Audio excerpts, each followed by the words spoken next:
नीलकमल one के सबसे घने और खूबसूरत कोने में एक पुराना बरगद का पेड़ था। उस पेड़ की एक सुरक्षित खोखल में अपनी दुनिया बसाए हुए थी नीली चिड़िया। नीली का रंग आसमान जैसा सुंदर नीला था और उसका दिल उतना ही विशाल। भगवान ने नीली की सूनी जिंदगी में 3 बहारें भेजी थीं। पिंकू सबसे बड़ा और समझदार, चिनचिन नटखट और चुलबुली, और मीकू सबसे छोटा और मासूम। तीनों बच्चे भी अपनी माँ की तरह नीले रंग के और बहुत प्यारे थे।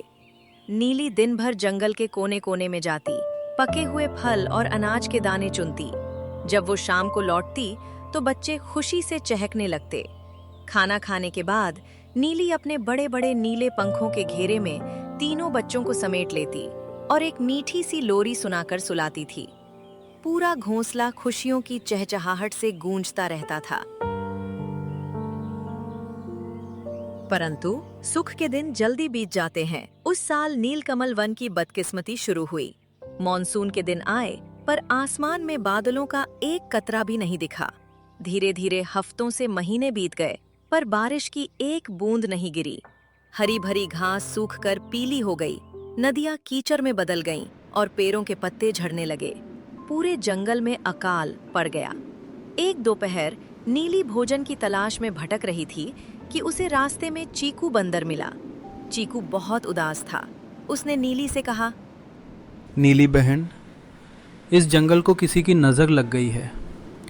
सारे बड़े पक्षी और जानवर ये जंगल छोड़कर दूर पहाड़ों के पार जा रहे हैं। तुम भी अपने बच्चों को लेकर यहाँ से चली जाओ, वरना यहाँ सब भूख से मर जाएंगे। नीली ने चिंतित होकर कहा, चीकू भाई, मेरे बच्चे अभी बहुत छोटे हैं, वे इतनी लंबी उड़ान नहीं भर पाएंगे। मैं भगवान पर भरोसा रखकर यहीं रुकूंगी, वो कोई न कोई रास्ता जरूर दिखाएंगे। दिन ब दिन हालात बदतर होते गए। जंगल में अब अनाज का एक दाना मिलना भी चमत्कार जैसा था। नीली सुबह से लेकर शाम तक सूखी धरती पर तिनका तिनका ढूंढती, लेकिन अक्सर उसे खाली हाथ ही लौटना पड़ता। भूख के कारण बच्चों का चहकना बंद हो गया था। वे कमजोर होकर घोंसले के एक कोने में दुबक कर बैठे रहते। एक शाम जब नीली बहुत थक कर घर लौटी तो उसके पास खाने को कुछ नहीं था।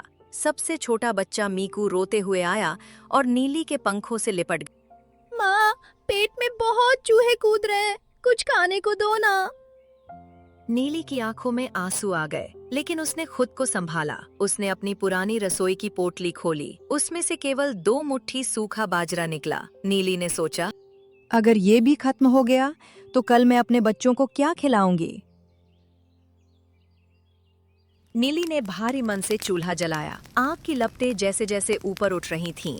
नीली का दिल वैसे वैसे बैठा जा रहा था। वो उस बचे हुए आटे से रोटियां बेलने लगी। खुशबू सूंघकर तीनों बच्चे चूल्हे के ठीक सामने आकर बैठ गए। उनकी आंखें सिर्फ उस रोटी पर टिकी थीं। जैसे ही नीली ने पहली गर्म गर्म रोटी तवे से उतारी, उसने बच्चों के सूखे होंठ और उदास चेहरे देखे। उसे याद आया कि कैसे कभी उसका घर अनाज से भरा रहता था और आज उसके बच्चे एक एक निवाले के लिए तरस रहे हैं। नीली का सब्र टूट गया। उसकी बड़ी बड़ी आंखों से मोटे मोटे आंसू बहने लगे और सीधे तवे के पास सूखी घास पर गिर गए। वो फूट फूट कर रोने लगी। हे ईश्वर, मैंने किसी का क्या बिगाड़ा था? मेरे इन बेकसूर बच्चों को ये सजा क्यों? मुझसे मेरी जान ले लो, लेकिन मेरे बच्चों को निवाला दे दो। पिंकू ने अपनी माँ को इस तरह टूटते देखा तो वो दौड़ कर आया और माँ का हाथ पकड़ लिया। माँ, आप रो मत, हम बहुत बहादुर बच्चे हैं। अगर खाना कम है तो हम सिर्फ आधी आधी रोटी खाएंगे, लेकिन आप अपनी आंखों में आंसू मत लाओ। चिनचिन और मीकू ने भी अपनी माँ को गले लगा लिया। बच्चों का ये अगाध प्रेम देखकर नीली का रोना और बढ़ गया। तभी अचानक घोंसले के दरवाजे पर एक साया छाया।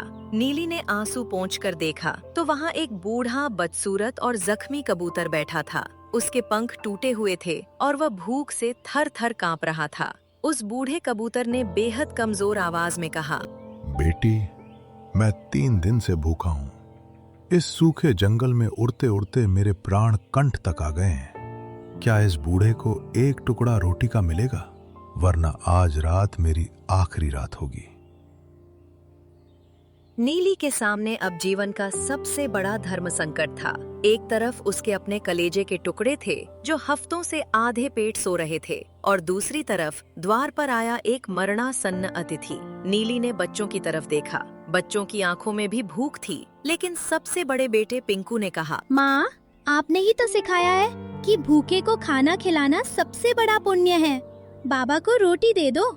नीली ने एक पल भी नहीं गवाया। उसने वह आखिरी और इकलौती गर्म रोटी उठाई और सम्मान के साथ उस बूढ़े कबूतर के आगे रख दी। कबूतर ने कांपते हाथों से रोटी का टुकड़ा तोड़ा और जैसे ही अपने मुंह में रखा, एक अद्भुत चमत्कार हुआ। पूरे घोंसले में एक दिव्य सुनहरी रोशनी फैल गई। उस रोशनी की चमक इतनी तेज थी कि नीली और उसके बच्चों ने अपनी आंखें बंद कर लीं। जब रोशनी कम हुई तो वहाँ कोई बूढ़ा कबूतर नहीं था।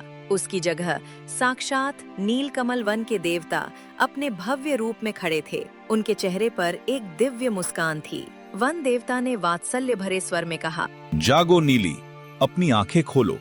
मैं कोई साधारण पक्षी नहीं, बल्कि इस वन का देवता हूँ। मैं इस अकाल में यह देखने निकला था कि क्या विपत्ति के समय भी मेरे जंगल के पक्षी अपनी अच्छाई छोड़ देते हैं। नीली, तुमने और तुम्हारे बच्चों ने जो त्याग और ममता दिखाई है, उसने मेरा हृदय जीत लिया।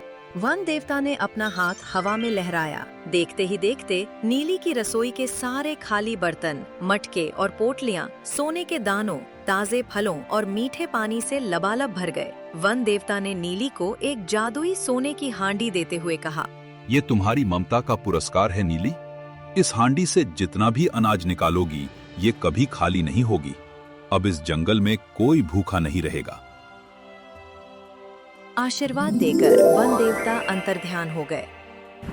उसी रात आसमान में काले बादल घिराए और झमाझम बारिश शुरू हो गई। सूखा हुआ नीलकमल वन एक बार फिर से हरा भरा हो गया। नीली ने न केवल अपने बच्चों को भरपेट खिलाया, बल्कि उस जादुई हांडी की मदद से जंगल के हर उस पक्षी और जानवर की मदद की जो भूख से तड़प रहा था। नीली के बच्चे अब फिर से खुशी से चहकने लगे थे। नीली की ममता, धीरज और बच्चों के ऊंचे संस्कारों की ये कहानी पूरे जंगल के इतिहास में हमेशा के लिए अमर हो गई।